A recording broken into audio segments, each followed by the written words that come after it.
You had been in prison for how long? 8 years. Her tenant never revealed his criminal past. The police came to the house and did a search of the house. They arrested him for possession of a gun that was yours. But her silence was shocking.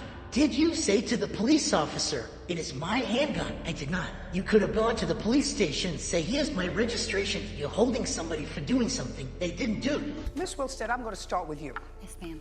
You wanted to rent a room in your house. Correct. Had you ever rented a room in your house before? I had not. I Oh, actually had just purchased. Look at me. Don't look down. Sorry.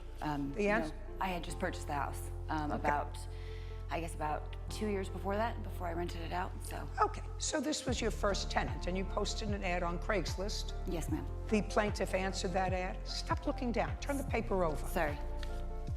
Plaintiff answered the ad. Yes, ma'am. He liked the room. Looked okay. When did he rent the room? It was on January the 1st. And how much was the rent? $695. Did he sign a lease? He did. Well, no. We had a verbal agreement lease. I'm sorry. He filled out an application, but no lease. Okay. I'd like to see the application. Sure. Here you are.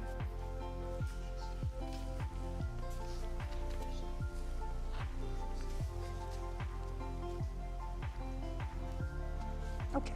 Whose handwriting is this?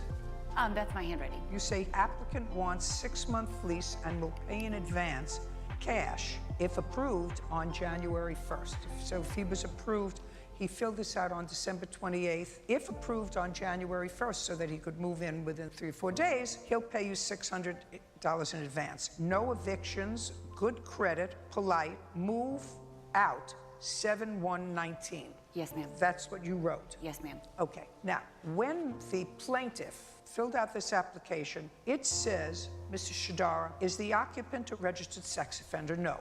That is true that you are not. That is correct. I'm not. Are there any criminal matters pending against you at the time you filled this out? No, ma'am, there was not. But it says, has the occupant been convicted of a crime? And you wrote no, but that was an untruth. That was untrue. Okay.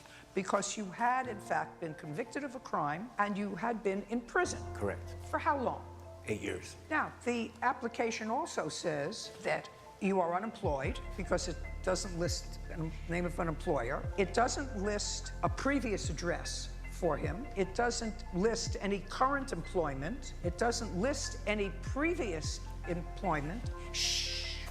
It doesn't describe any other income that the applicant wants. That's all blank, right? So of all of this, the only thing that was incorrect was that the plaintiff had been, in fact, convicted of a crime.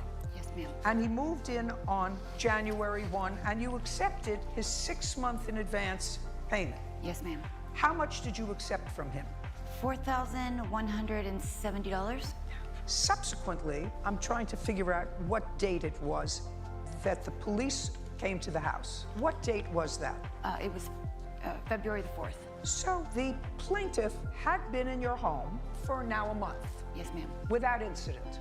Correct. Did he move in with any property? After he moved in, he had some items delivered. What did he have delivered? I believe it was a bed frame, a dresser, and a television. Any clothes, anything else? No, he brought those when he came. So there was no bed in the room? I did have a bed, but he said that he wanted his own, so I moved that one out so he could bring his own in. Was there a TV in there? No. Was there a dresser in there? There was like a little short... The answer is no. So on February 4th, the police came to the house and did a search of the house. Yes, ma'am. I don't know why. Do you know why, sir? Yes, ma'am, I do. What was the reason? Because I was still on parole, so they were doing a routine home inspection. Okay, so this was a parole inspection. Correct. How many people came to the house? 3 officers, and then they called for 2 backup, came afterwards. But initially, 3 came to do the routine search, and when they found a weapon, they called 2 more for backup.